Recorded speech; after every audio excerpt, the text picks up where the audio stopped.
On this episode, I talk about retirement and the failing Social Security program.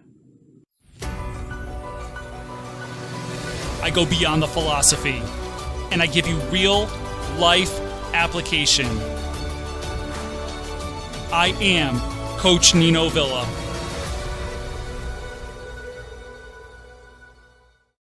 Hey everybody, and welcome to episode number 6 of the Ask Coach Nino Villa show.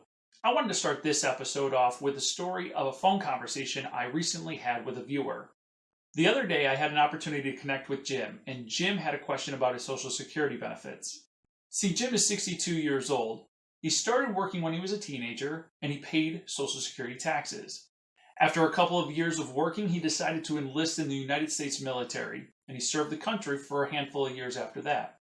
After being discharged from the military, Jim worked for a couple more years before deciding to serve his local community as a police officer.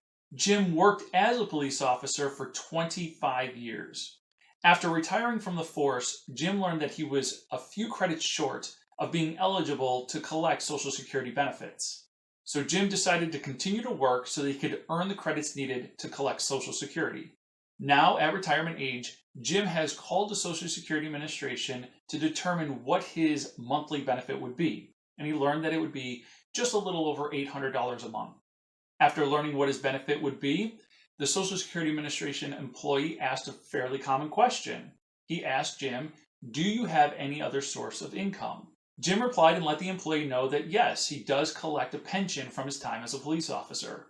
Upon learning about Jim's pension, the Social Security Administration employee informed him that because he receives a government pension, he would not get $800+ a month in benefits, that instead he would receive $210 a month in Social Security benefits.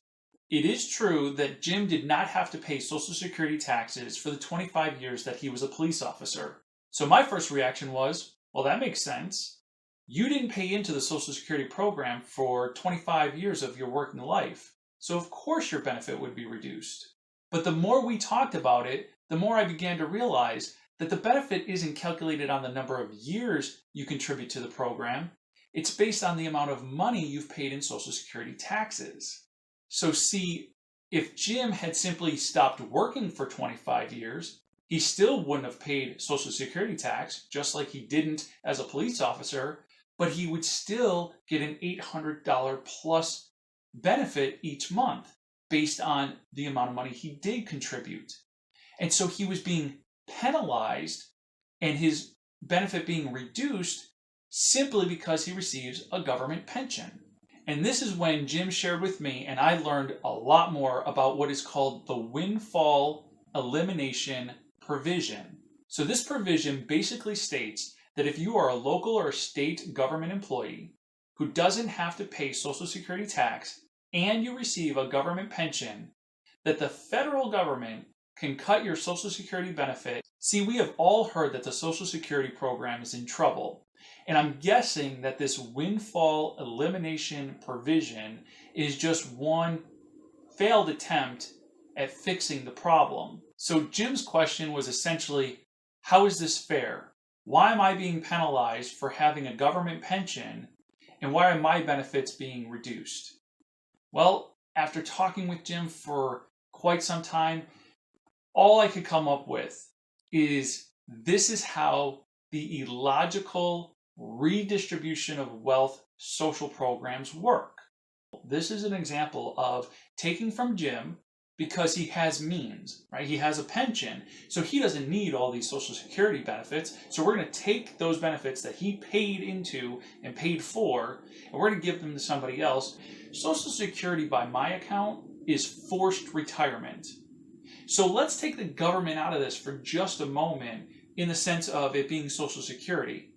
If it's a retirement plan, if we pull back all the layers and we basically call it what it is, Social Security is forced retirement. If this is a retirement plan, let's pretend for a moment it was a different retirement plan. Let's say it was a 401k, or let's say that it was an IRA. And so imagine that you are contributing to your 401k month after month, year after year, or that you are contributing to your IRA month after month, year after year. And then when it came time for you to withdraw your benefits from your 401k or your IRA, the government said, hold on, you know all this money that you've saved up? Yeah, well, we're going to take 2/3 of that and we're going to give it to somebody else. So again, had Jim simply not worked for 25 years, he would not have contributed to Social Security just like he didn't as a police officer, but his benefits still would be $800+ a month. But instead, he decided to selflessly give to his community, and he received a pension for that. And because he received the pension, the government has decided that he will not receive his full Social Security benefit. Instead, he'll receive a fraction of that benefit. So why do I share this story?